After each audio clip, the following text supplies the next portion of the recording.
Менің үйім бұл. Қойсаң сені мұзға дегенде.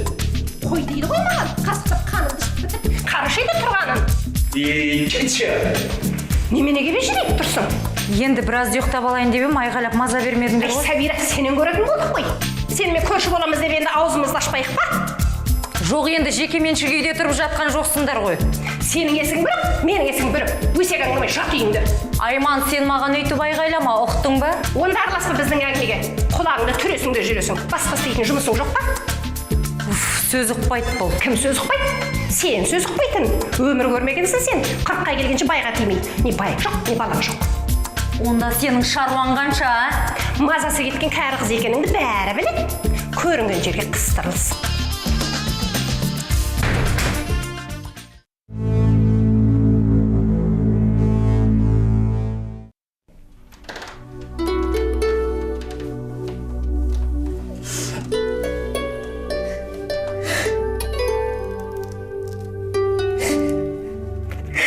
Ой, жалғыз түскен суреттер.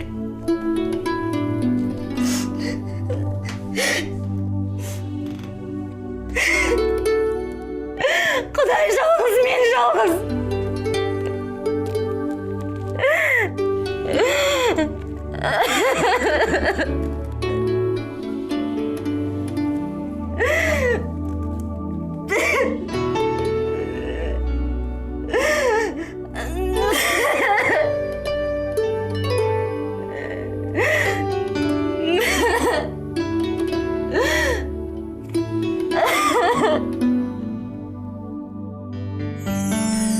Біздің университеттегі жас ұстаздардың арасынан бірінші болып шетелде білім жетілдіру бағдарламасына ілінген мен үшін үлкен мәртебе. Әрине, сіздердің сенімдеріңіз бен қолдауларыңыздың арқасында. Сәтін салса, алдағы бір жылымды мұхиттың ар жағында өткіземін. Қуаныштымын. Тек бір өкініштісі, Гүлназ құрбымның менімен бармайтыны. Әйтпесе, ол да осы білім грантын ұтып алған еді.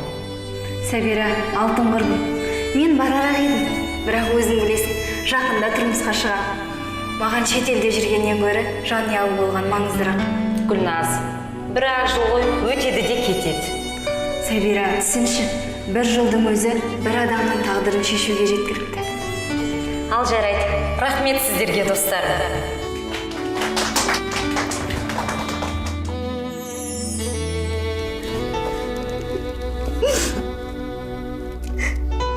Шынымен де Гүлназ,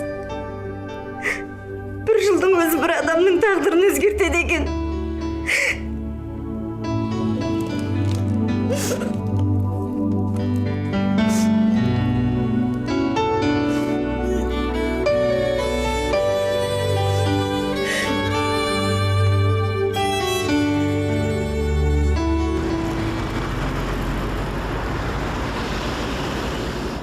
Гүлназ, сені шынымен қатты сағындым мен.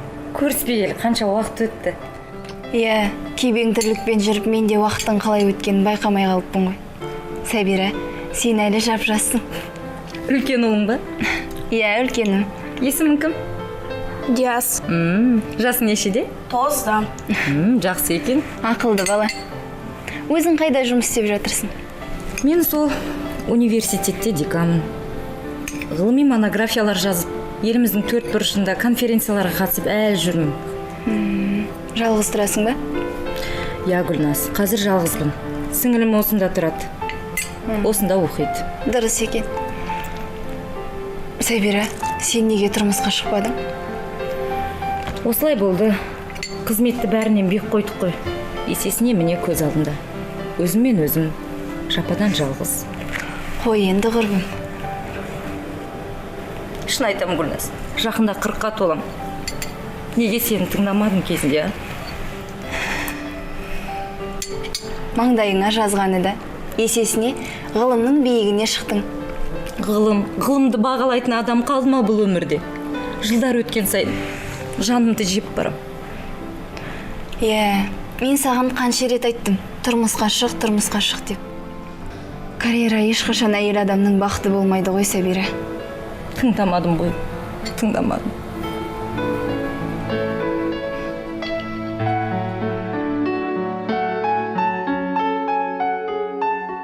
Жастық шағы ажырамастай болып өткен екі құрбы жүйрік уақыттың жылдар бойғы сыннан соң бас қосқан еді.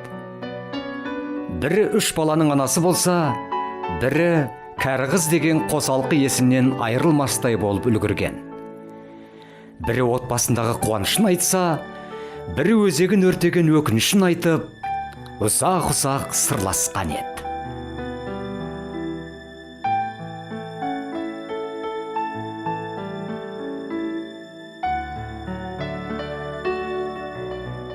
Гүлназ, ертең кездесуге дайындалсаңшы, деканмен кездесеміз. Кездесеміз. Декан келеді екен деп кір жумаймыз ба сонда? Гүлназ, егер осы алған бағытымызда бір жетістікке жететін болсақ, бұлай кір жуып отырмайсың. Кірді сен үшін біреу жуып береді. Қайдағы жұқты ойламаш, біреу жуған несі? Гүлназ, қазіргі заманда мықты қызметтегі ақшасы барлардың бәрінің жұмысын біреу істейді.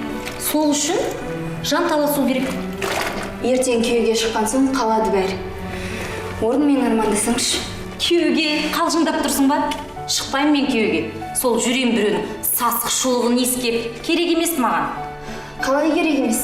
Саған өзіңнің жеке өмірің маңызды емес пе? Сен әйелсің ғой. Әйел болсам не болыпты? Осы сен адамсың болмайды, Сәбира. Ертең отырасың, шашың селдіреп, 60-ға келгенде, жападан жалғыз, даңғарадай үйде. Сол жақсы ма саған? Күйеу деп айтып қоймадың ғой тіпті. Ертең кездесуге дайындалсаңшы.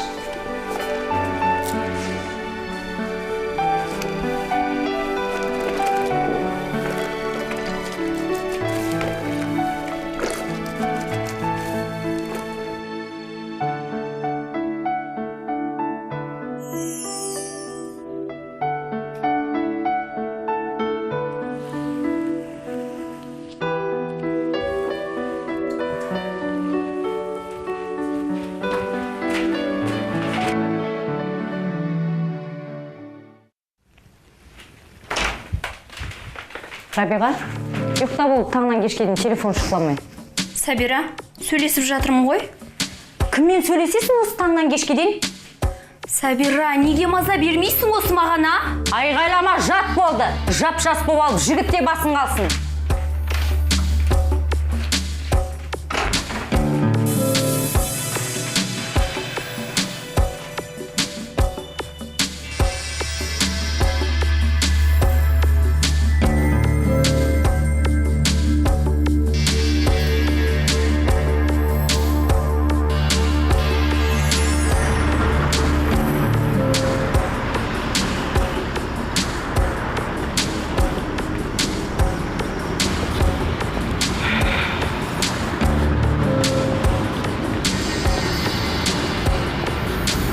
Сәлем. Арман қорқыттың ғой, қойсаңшы осылай қорқытқаныңды. Мынау саған. Қайдан жол балың? Жыл болғаным жоқ, арнайы саған алып бердім, Сәбира. Сен неге маған мүлдем жауап бермейсің? Арман, мен саған айттым ғой, менің жұмысым бар, менің алдыға қойған мақсаттарым бар. Не керек саған? Ол қандай мақсат, Сәбира? Білуімше әйел адамның мақсаты олай өлшенбейді. Ашқын айтсаңшы, не керек саған? Бүгін сенімен бірге мейрамханаға барайын деп едім. Тек екеуміз ғана. Ал, бардық дедік мейрамханаға. Одан не шықты?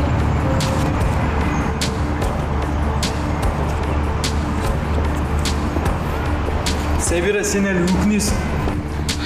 Арман, өкінсем саған керем.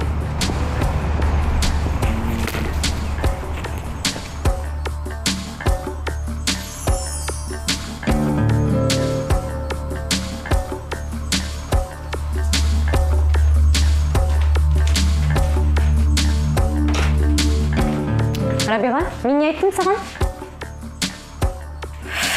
Көрмейсің бе? Сөйлесіп жатырмын. Таста телефоныңды, ұйықта, ертең сабағыңа бар. Сәбира, айтшы, қайда қашат сабақ, қайда кетеді ол, айтшы маған. Менің де өзімнің жеке өмірім бар шығар, неге түсінбейсің осыны? Қайдағы жеке өмір, сабағыңды бітіріп алды мен. Мен жігітпен сөйлесіп жатырмын. Жігітпен. Өзім жақсы көретін жігітпен. Неге мазамды алып бітесің, а, Сәбира? Жігіт? Қайдағы жігіт? Менің жігітім. Мен оны сүйемін, сосын сөйлесемін. Айтшы, Сәбира, телефонмен сөйлескенде тұрған не бар, а? Оқимын сабақты, үлгеремін бәріне. Таста телефонды айғайлама. Нең бар менде? осы үйге келгелі бер саған бір қарсы шықтым ба айтшы? Құдай үшін менің жеке өмірімді қадағалауды қойшы. Мен ол жігітке тұрмысқа шығамын. Тұрмысқа? Иә, тұрмысқа. Ешқандай да ерте емес. Айтшы, Сабира, сен ешқандай да жігітті қасыңа да жолатпадың тіпті. Ал, одан не пайда таптың? Өз өмірімді өзім бақылауыма болмай ма маған?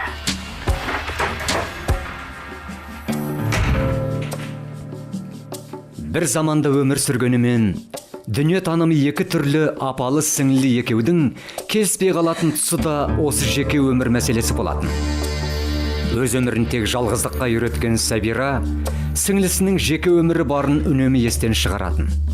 Жасы кіші болса да жеке өмірін осы бастан жоспарлауға кіріскен Рабиғаға қанша ұрысқанымен іштей риза болатынын да жасырмайтын.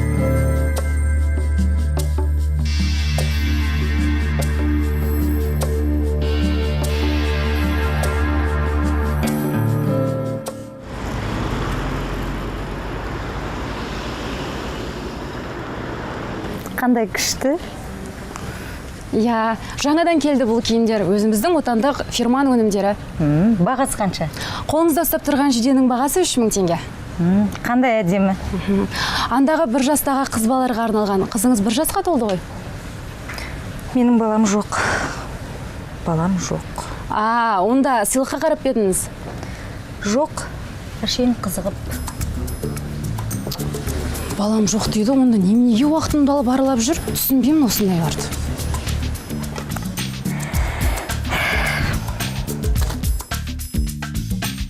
Дүкен ішіндегі сәбилерге арналған сәнді киімдерді қолына ұстап көрген сайын Сабираның сергелденге түскен жүрегі өзін қоярға жер таппаған еді.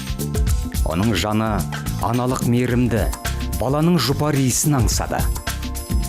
Мынау кішкентай періштелердің киімі өзінің жастық шағын, қызметтік мансапты баладан биік қойған ақмақтау кездерін есіне түсірді. Бірақ Сабира мұңаймаған еді. Себебі күндердің күнінде өзінің де осы орны толмас қателігін түзейтініне сенетін.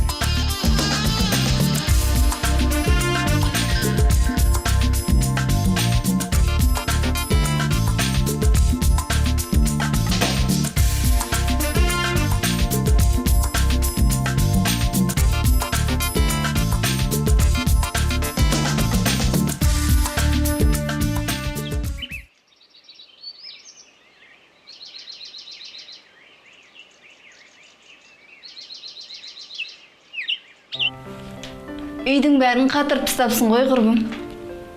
Я, ертеректе алған үй ғой. Қала сыртында тағы бір үйім бар. Білмеймін, кім үшін алып жатырмын, не үшін алып жатырмын. Үйді жинап жатырмын. 2 үйім бар де. Бос тұрғанын жалға берсеңші. Ай, Гүлназ, ақшам жетеді өзіме.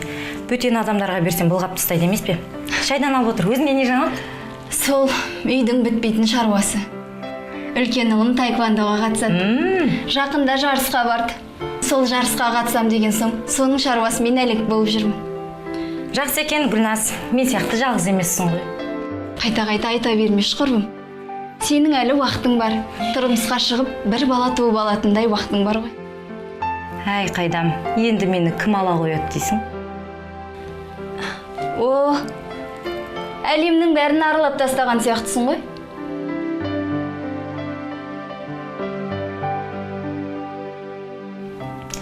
Я, әлем аралағанша әйел болып үйде отырғаным дұрыс еді. Қатты өкінем мен, Гүлназ. Қатты өкінем.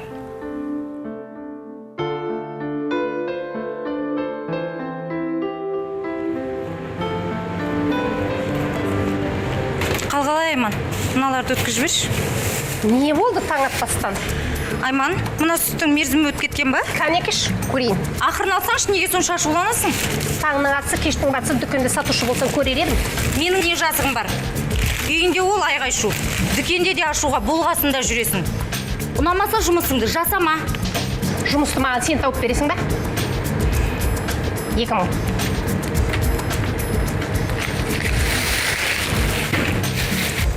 Сабира, сен тұрмысқа қашан шығасың? Бұл өмірде шыға қоймаспын. кәрі қыздың ұяты босағадан аттағанша деген. Тұрмысқа шықсан да кімге сия қоям деп едің? Айман, сен осыдан басқа тақырып білмейсің ба? Әлде мен тұрмысқа шықсам сен бақытты боласың ба? Ой, мен ғана ма? Біздің үйдің тұрғындарының бәрінің іші пысқанда айтатын сен. Айман, бұдан былай маған сөйлеме. Бір жақсы мақал бар. Өлген адам жер таңдамайды. Кәрі қыз ер таңдамайды. Сен тұрмысқа шыққанмен бір еркекпен дұрыстап тұра алмассың. Тырыспай-ақ қой.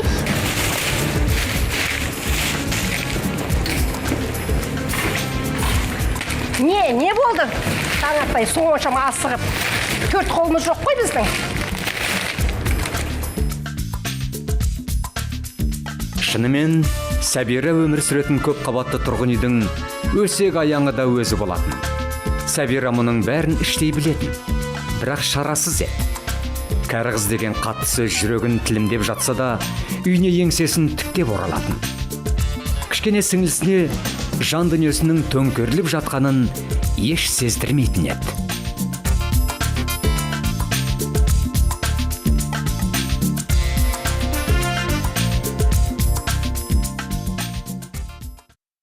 Нефтегазовые ресурсы, цены на них будут падать.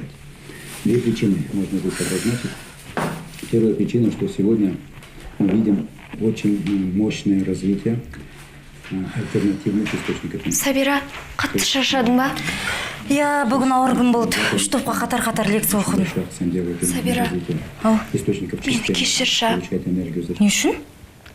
Кеше саған қатты сөйлегенім үшін. Менің дауыс көтергім келген жоқ. Білемін, Рабиға. Бір қормаш жасап жіберші. Бағана жасап қойғанмын. Сосын, Сабира, саған айтайын деген. Айта бер, не болып қалды? Ақша керек пе? Жоқ, Сабира, мен сенің туған сіңіліңмін. Ренжісең, бәрін де көтере беремін. Айтайын дегенім, Сабира, сенің тұрмысқа шығатын ойың бар ма? Рабиға, сіңілім болсаң айтсам айтайын. Әңгіме былай. Жасым болса 40-қа келді. Мен кімге керекпін айтшы. Мені кім алады? Сабира, олай демесеңші. Сен әлі жап-жас көрінесің. Жұмысыңда жақсы еркектер көп қой. Жақсы еркектердің әйелдері бар. Енді ше? Енді сенің жасың қашан 40-қа келеді деп күтпейді ғой олар. Сабира, тыңда. Бұл өмірде әр адамға тек бір-ақ мүмкіндік беріледі. Мүмкін сен оны байқамай қалған шығарсың. Егер ер азаматтар жақсы ұсыныс білдірсе, бірге шай ішейік десе, кеудесінен итерме. Аллай, біт-бітте болып қайдан білесің мына сөздің бәрін? Білдей университеттің деканына ақыл айтып отырсың, білесің бе? Маған бәрібір. Ректор болсаң да айтамын. Өйткені сен менің ең үлкен әпкемсің. Рабиға, шынымен де шаршадым мен, Рабиға. Осы үйдің тұрғындарының бәрінің өсектейтіні менмін. Олай деме, Сабира. Ал жұмыста ше? Жұмыста қатал декан ретінде, бастық ретінде қарайды. Менің де жүрегім бар ғой. Сабира, саған қалай түсіндірсем екен, а? Мен бұлай жападан жалғыз қалғым келмейді. Ертең сен де тұрмысқа шығып кетесің. Жаным, әпкем, келші өзіңді бір құшақтайын.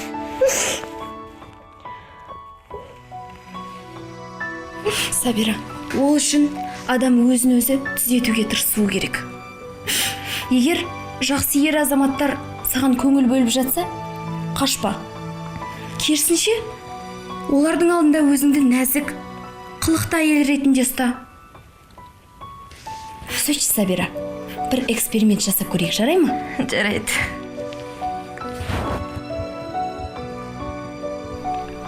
Сабира, біздің университетіміздегі би үйірмесінің жетекшісі бар ғой, Аман деген жігіт. Я, соған не болды? Сол саған ғашық екен. Бола берсін, маған керек емес. Сұмдық-ай, Сабира, сен не деген тас жүрексің? Гүлназ, менің алдыма қойған мақсаттарым бар. Тек күйеуге шықпаймын демеші. Шықпаймын. Алдымен ақшасы көп. Сосын өзін-өзі қамтамасыз ететін адам боламын. Сосын барып күйеу іздеймін. Сен іздемесің, олар сені іздейді. Бәрібір емес пе? Ақшаң болса өзі ақ келеді. Сен сонда кәрі қыз болып қалам деп қорықпайсың ба?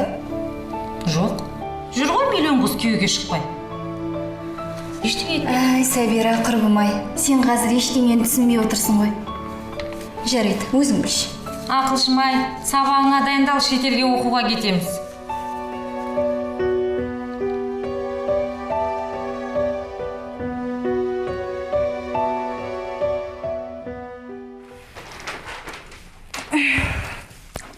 Тентек қыз маған көйлектер дайындап кетіпті. Сен мен әлі танымай қаласың.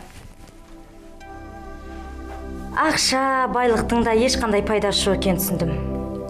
Әйел үшін ең үлкен дұшпан жалғыздық екен. Соны ұғып ал, Сәбира. Қалай, өзгереміз ба?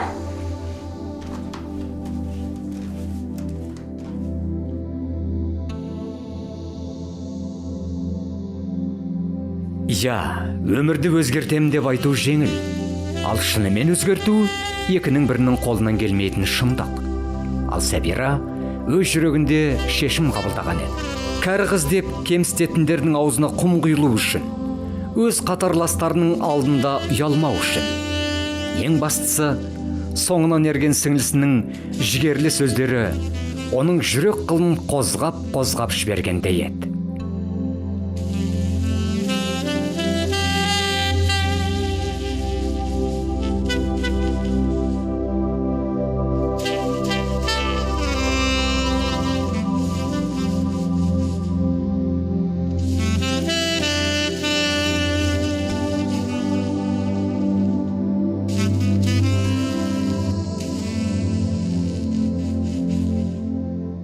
Сіздің оқиғаңызда аса үлкен трагедия жоқ.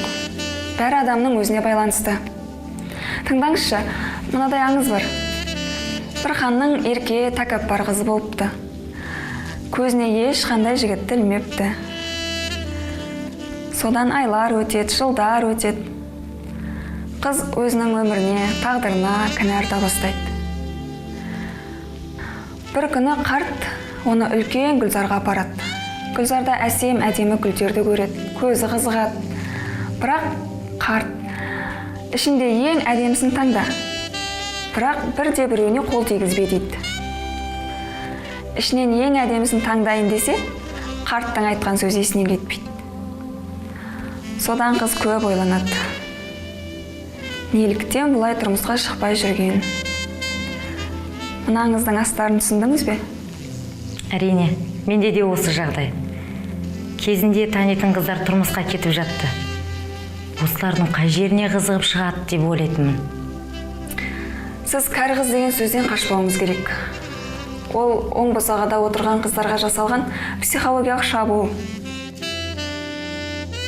Сіз білесіз бе? Кәрі қыз, күнде еститінмін кәрі қыз. Әйтеуір бітіп болмайтын өсек аяң. Сіз мұндай сөз елемеңіз.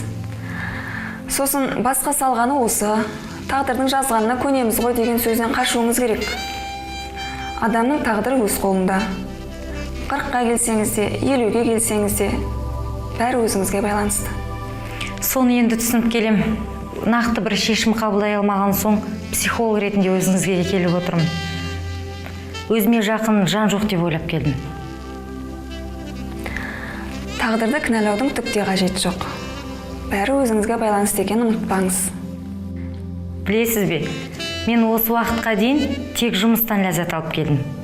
Бірақ уақыт өте келе жаныңды түсінетін, жаныңда бір адам болған қалайды екенсің. Отбасылық өмірге дайын болу ол махаббаттан басталады. Ал махаббат тек сүю емес. Жауапты болайық замандас. Шай алып отырыңыз.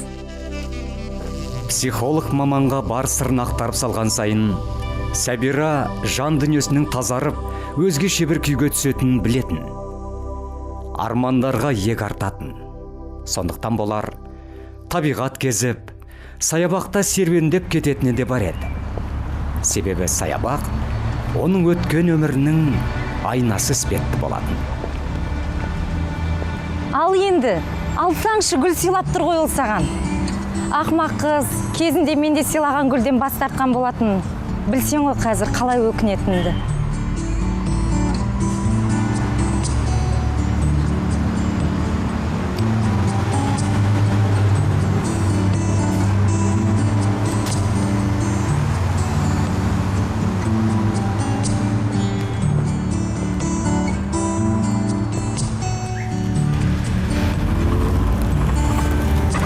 Айман, сен қазір жалғыз емес шығарсың.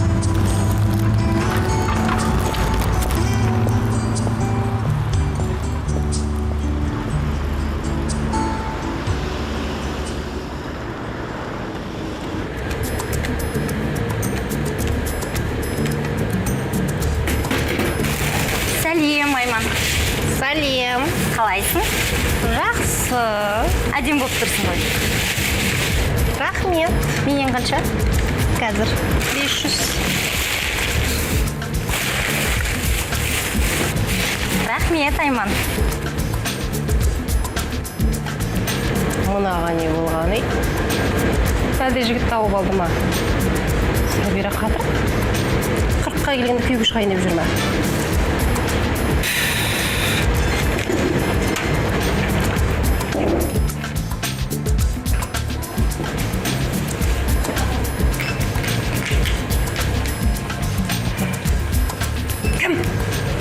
Кім енесі?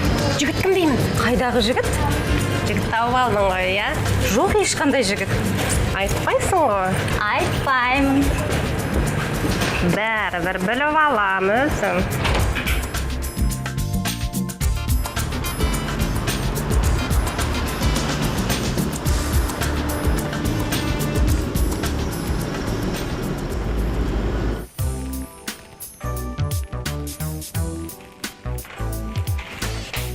Ай. Біздің Сабира бүгін 18-ге толайын деп жатыр ма? Әрине. Мұның сырын білгің келе ме? Я, айтшы. Өтінем. Әлде жігіт тауып алдың ба? Жоқ, Рабиға, мен көп нәрсе түсіндім. Уақытымды бекерге өткізіп алған екен. Сыртқа шығып серуендеп, тамақтанып қайтам. Қызық. Енді үйге қайт деп сені мен іздеп жүрмейін. Жоқ, мен уақытында келем, мен деканмын ғой.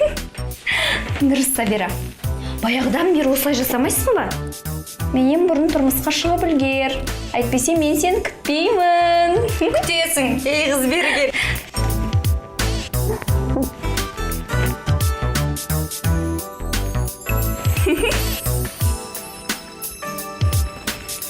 Ал жарайды, мен кетейін. Бара ғой.